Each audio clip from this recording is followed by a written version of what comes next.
Is this a remake of the original giallo slasher from 1987? Let us find out.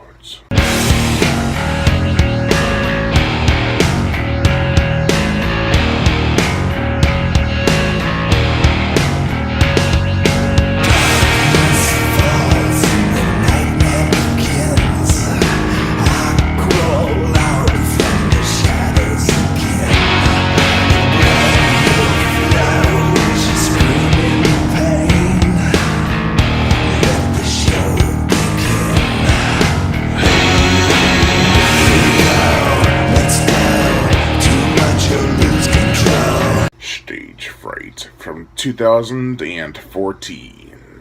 A horror musical with a sleepaway camp vibe and a hint of glee, unfortunately. The plot! The Swanson children had a great childhood up until the point where their mother was brutally murdered. Now, 10 years later, the same musical is being performed at the camp they work at, with their adopter/father figure. Somewhat. Murders are occurring, but the show must go on, as they decide to have the play regardless of a few corpses. Blood business, I tell you. I thought I knew who the killer was from the very beginning. Then it turned out to be someone else. But then I ended up being surprised again.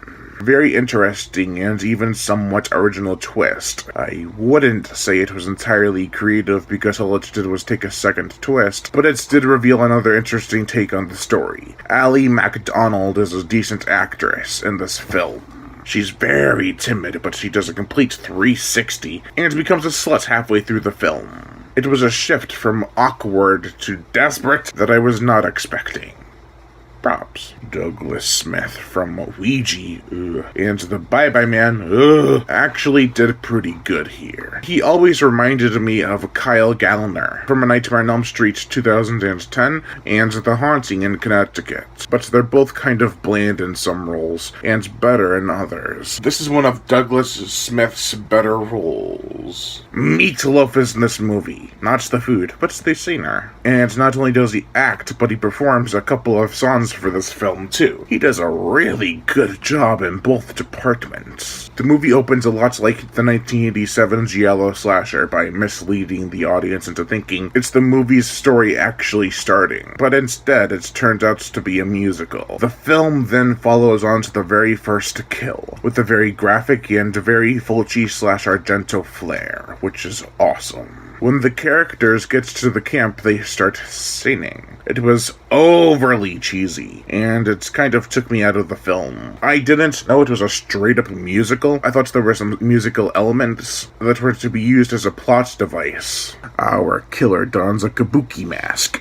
I got Sergeant Kabuki flashbacks all over again. And it is actually kind of intimidating. Whenever he talks or sings, the lower jaw opens and closes with the jaw movement. Oh yeah, the killer sings too. How could he not? I don't want to come across as me hating musicals. While it is not my favorite genre, I do not despise them. The performances are great. I was surprised by the detail they gave to the set effects and vocals. Still the typical modern slasher flick. Having it be a musical is different, but everything else is generic. Other than the music and some decent characters, what else shines in this film? The gore, the effects. Brutally bloody stabbings are abound in this crazy film. There's even some grisly buzzsaw action, and a severed head is found. There's one kill in particular that is very brutal. It involves a mouth and a light bulb. Cringeworthy material. The musical score, other than the songs, the movie's musical score isn't all that memorable. The songs are sung with great talent, though, and that shouldn't be discredited. It is an okay slasher movie, but an even better musical. I've noticed that a lot of horror musicals are particularly bloody. I have no qualms with that.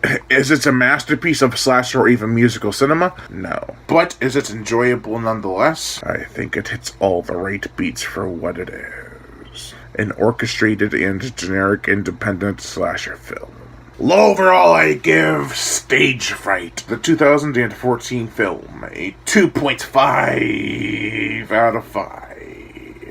Now to answer the burning question. Is this a remake of the classic giallo slasher fest from 1987? Maybe inspired would be a better word. But a remake?